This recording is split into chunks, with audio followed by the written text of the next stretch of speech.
স্বাগত দীপ্ত সংবাদে। আপনাদের সঙ্গে আছি আমি লুৎফা ফৌজিয়া। সাবেক মুক্তিযুদ্ধ বিষয়ক প্রতিমন্ত্রী এবি তাজুল ইসলাম, র্যাবের সাবেক মুখপাত্র ও নৌবাহিনী থেকে বাধ্যতামূলক অবসরে পাঠানো রিয়ার অ্যাডমিরাল মোহাম্মদ সুহায়েল ও আওয়ামী লীগের সাংগঠনিক সম্পাদক আহমদ হোসেনকে আটক করা হয়েছে। গতরাতে তাদের আটক করে ঢাকা মহানগর গোয়েন্দা পুলিশ। তাজুল ইসলামকে রাজধানীর গুলশান, সোহাইলকে বনানী ও আহমদ হোসেনকে বনশ্রী এলাকা থেকে আটক করা হয়। তাদের বর্তমানে ডিবি হেফাজতে রাখা হয়েছে। র্যাবের সাবেক মুখপাত্র মোহাম্মদ সুহাইলের বিরুদ্ধে গুম ও হত্যাসহ নানা অপরাধমূলক কাজে জড়িত থাকার অভিযোগ রয়েছে। তিনি চট্টগ্রাম বন্দরের চেয়ারম্যান হিসেবেও দায়িত্ব পালন করেন।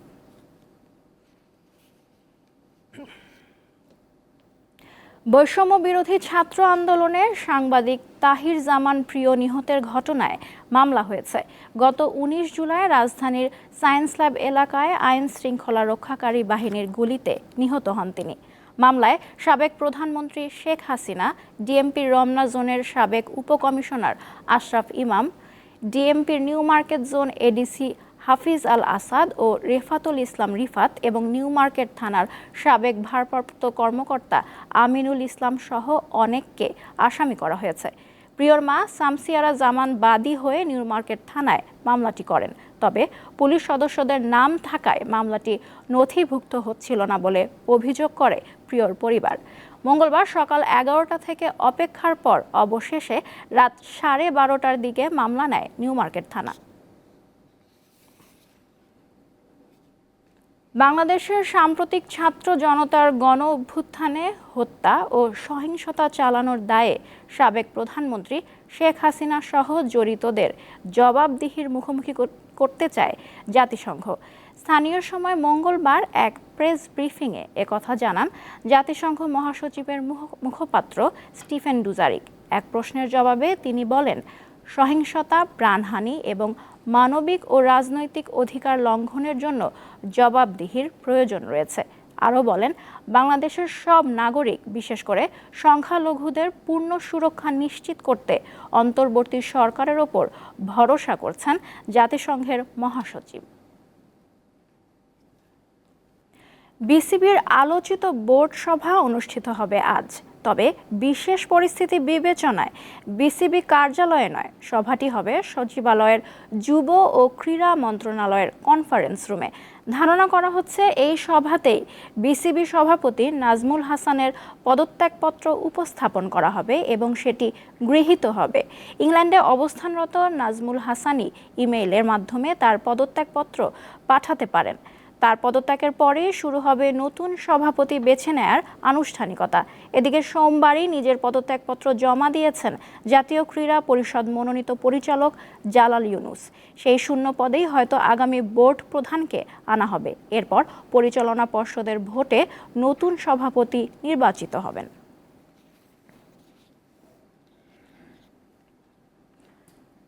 দুই ম্যাচ সিরিজের প্রথম টেস্টে স্বাগতিক পাকিস্তানের বিপক্ষে মাঠে নামবে বাংলাদেশ। রাওয়ালপিন্ডিতে ম্যাচ শুরু হবে বাংলাদেশ সময় বেলা 11:30টায়। দল হিসেবে খেলে কেবল ম্যাচ নয়, সিরিজ জয়ের প্রত্যয় জানিয়েছে টাইগার অধিনায়ক নাজমুল হোসেন শান্ত। টি-20 বিশ্বকাপের পর প্রথম বড় কোনো আন্তর্জাতিক ক্রিকেটে বাংলাদেশ দল, তাও আবার দেশের চরম রাজনৈতিক অস্থিরতার সময় পার করে সম্পূর্ণ ভিন্ন প্রেক্ষাপটে। তবে বাইরের সবকিছুকে ঝেড়ে ফেলতেই একটু আগে ভাগে পাকিস্তানে গিয়ে অনুশীলন করে টাইগাররা। সাথে ছিল এ দলের হয়ে মুশফিক, মমিনুলদের ম্যাচ খেলার সুযোগ। সব মিলে তাই পাকিস্তান সফরে ভালো ফলের প্রত্যাশা বাংলাদেশের। তবে ম্যাচ আর সিরিজ জিততে অধিনায়কের প্রথম চাওয়া দল হিসেবে পারফর্ম করা। প্রিপারেশন ওয়াইজ এবার ভালো আমরা প্রিপারেশন নিতে পেরেছি। প্লেয়াররা যতটুকু আমরা সুযোগ পেয়েছি ভালোভাবে ওই প্রিপেয়ার হওয়ার চেষ্টা করেছে এবং প্লেয়াররা বিশ্বাস করে এবং প্রত্যেকটা প্লেয়ারের মধ্যে ওই বিশ্বাসটা আছে যে এইবার আমরা স্পেশালি ব্যাটিং ইউনিটটা আমরা ভালো করব পাশাপাশি একটা টেস্ট ম্যাচ জেতার জন্য বোলিংটাও খুব গুরুত্বপূর্ণ। সো আমার মনে হয় টিম হিসেবে আমাদের খুব ভালো সুযোগ আছে এবার। অনেক সমালোচনা আর বিরুদ্ধ প্রচারণার পরও দলে আছেন সাকিব আল হাসান। তার পেশাদারিত্বের ওপরই সবচেয়ে বেশি ভরসা শান্তর। আছে ব্যাটার হিসেবে এই সিরিজে নিজেকে ফিরে পাওয়ারও লক্ষ্য। He is a professional cricketer. He played this game for so long, so he knows his role and he know how to prepare. যে জায়গায় ল্যাকিংস ছিল এগুলা কতটুকু ইমপ্রুভ করা যায় ওটা নিয়ে কাজ করেছি। ম্যাচের একদিন আগেই প্রথম টেস্টের জন্য একাদশ প্রকাশ করেছে স্বাগতিক পাকিস্তান। দলে আছেন 4 পেসার। এ পর্যন্ত টেস্ট ফরম্যাটে পাকিস্তানের 12 জয়ের বিপরীতে বাংলাদেশের আছে মাত্র একটি ড্র। তৌসিয়া ইসলাম, দীপ্ত স্পোর্টস। বাংলাদেশে হচ্ছে না নারী টি-20 বিশ্বকাপ। অস্থিতিশীল পরিস্থিতির কারণ দেখিয়ে এর সিদ্ধান্ত নিয়েছে আইসিসি। অক্টোবরের 3 তারিখে সংযুক্ত আরব আমিরাতে শুরু হবে এবারের আসর। তবে আইসিসি জানিয়েছে আরব আমিরাতে খেলা হলেও বাংলাদেশই থাকবে আনুষ্ঠানিক আয়োজক।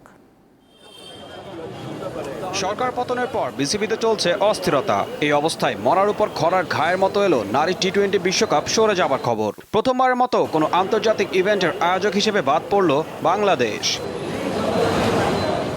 ছাত্র জনতার আন্দোলনের পরবর্তী পরিস্থিতিতে অস্ট্রেলিয়া সহ বেশ কয়েকটি দেশের নাগরিকদের বাংলাদেশে ভ্রমণের নিষেধাজ্ঞা থাকায় এই সিদ্ধান্ত নিয়েছে আইসিসি। অবশ্য টুর্নামেন্টটি সরিয়ে নেওয়ার কথা উঠলে মঙ্গলবার পর্যন্ত সময় চেয়েছিল বিসিবি। এই সময় শেষ হওয়ার দিনই জানিয়ে দেওয়া হয় 3 অক্টোবর থেকে নারী টি-20 বিশ্বকাপ শুরু হবে সংযুক্ত আরব আমিরাতে। 2021 সালে ওমানের সঙ্গে যৌথভাবে পুরুষদের টি-20 বিশ্বকাপও আয়োজন করেছিল আরব আমিরাত। এর আগে 2014 সালে পুরুষদের পাশাপাশি নারী টি-20 বিশ্বকাপ আয়োজন করেছিল বাংলাদেশ। ঈশান হাসান, দীপ্ত স্পোর্টস।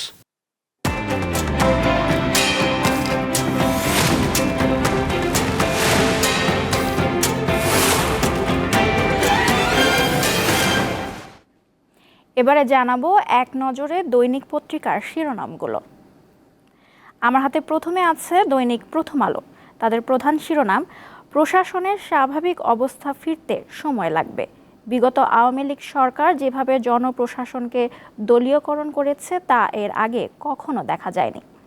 এছাড়াও দুর্বল স্বাস্থ্য খাতে অস্থিরতা, সার্চ কমিটি করে যোগ্য ব্যক্তি খুঁজে বের করতে হবে। বঞ্চনা বজায় রেখে যোগ্য ব্যক্তিকে বাদ দিয়ে স্বাস্থ্য খাত ঠিকভাবে চালানো যাবে না। এছাড়াও এস আলমের 6 ব্যাংক, 25 ব্যক্তি ও 56টি প্রতিষ্ঠানের শেয়ার বিক্রিতে নিষেধাজ্ঞা।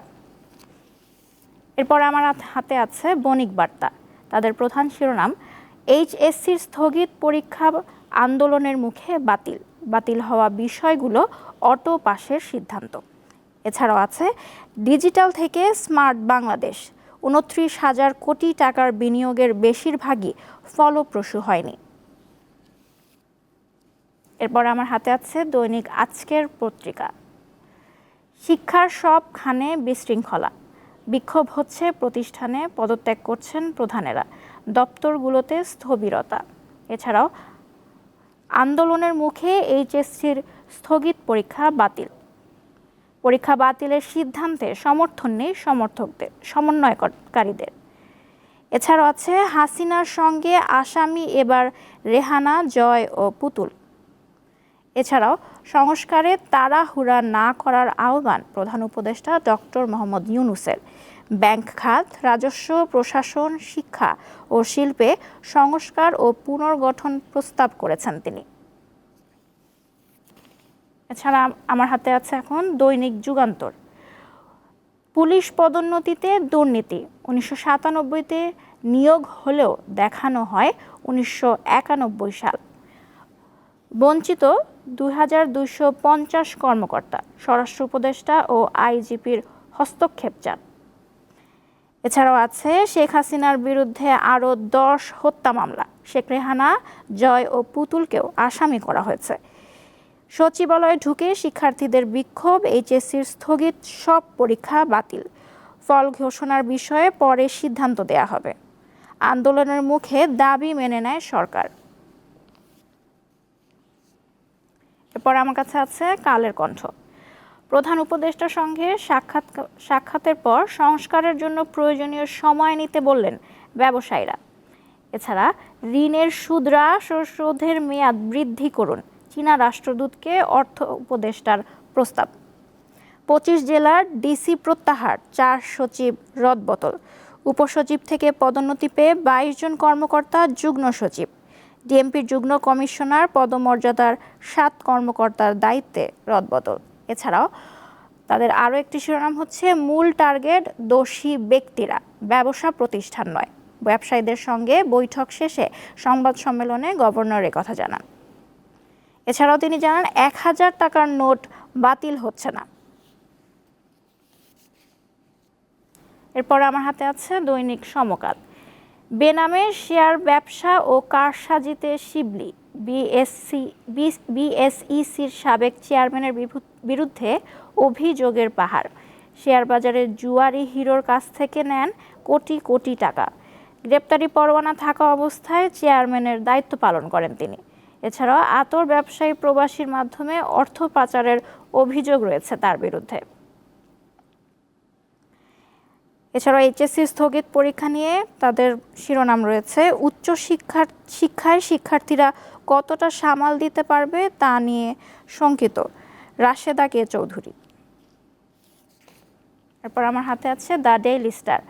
Government transfers 25 DCs in one go, DCs feel insecure, fear embarrassment. এই ছিল এখনকার মতো। আমাদের পরবর্তী আয়োজন বেলা 12টায় দেখার আমন্ত্রণ রইল। ধন্যবাদ।